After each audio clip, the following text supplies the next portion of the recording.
Rahul മാങ്കൂട്ടത്തിലിന്റെ suspension സ്പീക്കറെ അറിയിക്കാൻ കോൺഗ്രസിൽ ആലോചന.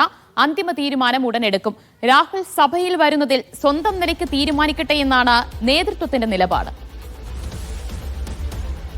KR സാജു വിവരങ്ങൾ നൽകും. സാജു, തിങ്കളാഴ്ച നിയമസഭാ സമ്മേളനം തുടങ്ങാൻ പോവുകയാണ്. അപ്പോൾ രാഹുലിന്റെ കാര്യത്തിൽ എന്ത് നിലപാടെടുക്കണമെന്നാണ് കോൺഗ്രസിനകത്ത് ചർച്ചകൾ നടക്കുന്നത്?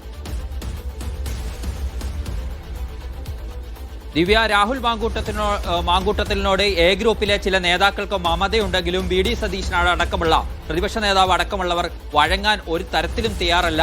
രാഹുൽ മാങ്കൂട്ടത്തിനെതിരായ നടപടി അങ്ങനെ തന്നെ മുന്നോട്ടു പോകട്ടെ എന്ന തീരുമാനത്തിലാണ് അവർ ഉള്ളത്. അതിനാൽ തന്നെ ഇക്കാര്യം സ്പീക്കറെ ഔദ്യോഗികമായി പാർട്ടിയിൽ നിന്നും രാഹുൽ മാങ്കൂട്ടത്തെ സസ്പെൻഡ് ചെയ്ത വിവരം അറിയിക്കാനുള്ള ആലോചനകളാണ് ഇപ്പോൾ കോൺഗ്രസിൽ മുറുകിയിരിക്കുന്നത്.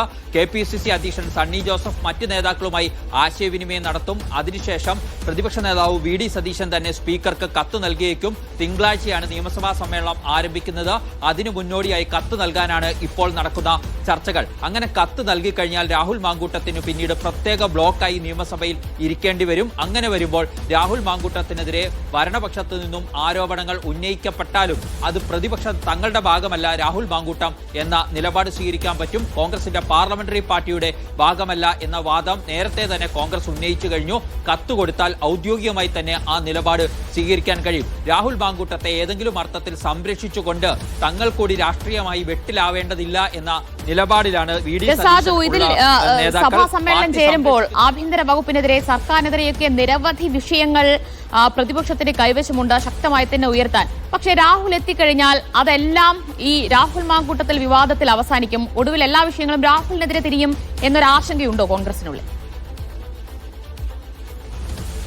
തീർച്ചയായും കോൺഗ്രസ് നേതൃത്വത്തിന് ആശങ്കയുണ്ട്. രാഹുലിനെ സംരക്ഷിച്ചു കഴിഞ്ഞാൽ ഇപ്പോൾ പുറത്തു വരാത്ത ചില പരാതികൾ കൂടി പുറത്തു വരാനുള്ള സാധ്യതകൾ കൂടി കോൺഗ്രസ് നേതൃത്വം കാണുന്നുണ്ട്. അത് സംബന്ധിച്ച സന്ദേശം പാർട്ടി നേതൃത്വത്തിന് പ്രതിപക്ഷ നേതാവ് അടക്കമുള്ളവർ നൽകിയിട്ടുണ്ട് എന്നാണ് നമ്മൾ മനസ്സിലാക്കുന്നത്. അതായത് കൂടുതൽ പരാതികൾ കോൺഗ്രസ് നേതൃത്വത്തിന് മുന്നിലേക്ക് രാഹുലുമായി ബന്ധപ്പെട്ട് എത്തിയിട്ടുണ്ട്. അതിൽ പലതും പുറത്തു വരാത്തതാണ്.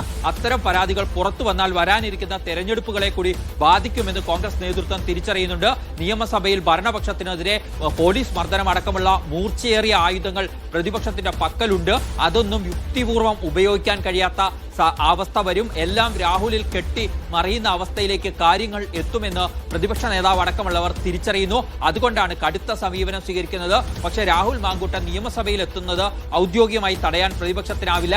അക്കാര്യത്തിൽ രാഹുൽ മാങ്കൂട്ടം തന്നെ തീരുമാനം എടുക്കട്ടെ എന്ന ഒരു നിലപാടാണ് പ്രതിപക്ഷത്തിനുള്ളത്. പക്ഷേ തങ്ങളുടെ ഭാഗമല്ല രാഹുൽ മാങ്കൂട്ടം എന്ന് കോൺഗ്രസ് പാർലമെന്ററി പാർട്ടി തന്നെ ഔദ്യോഗികമായി സ്പീക്കറെ അറിയിച്ചു കഴിഞ്ഞാൽ അത് മറ്റാരും സ്വീകരിക്കാത്ത നിലപാടായി സഭയ്ക്കുള്ളിൽ ഉയർത്തിക്കാണിക്കാനും പ്രതിപക്ഷത്തിന് കഴിയും. രാഹുലിനെതിരെയുള്ള കാര്യങ്ങൾ ചൂണ്ടിക്കാട്ടിക്കൊണ്ട് പ്രതിപക്ഷത്തെ ആക്രമിക്കാൻ ഭരണപക്ഷത്തു നിന്ന് നീക്കമുണ്ടായാൽ മുകേഷ് അടക്കമുള്ളവർ മറുവശത്ത് ഇരിക്കുന്നത് ചൂണ്ടിക്കാട്ടിക്കൊണ്ട് കൃത്യമായ പ്രതിരോധം തീർക്കാൻ കഴിയുമെന്നുമാണ് കോൺഗ്രസ് നേതൃത്വം കരുതുന്നത്. അതിനാൽ തന്നെ രാഹുലിനോട് ഈ നിയമസഭാ സമ്മേളന കാലത്ത് ഒരു വിട്ടുവീഴ്ചയ്ക്കും പ്രതിപക്ഷ നേതാവ് VD സതീശൻ അടക്കമുള്ള നേതാക്കൾ തയ്യാറല്ല.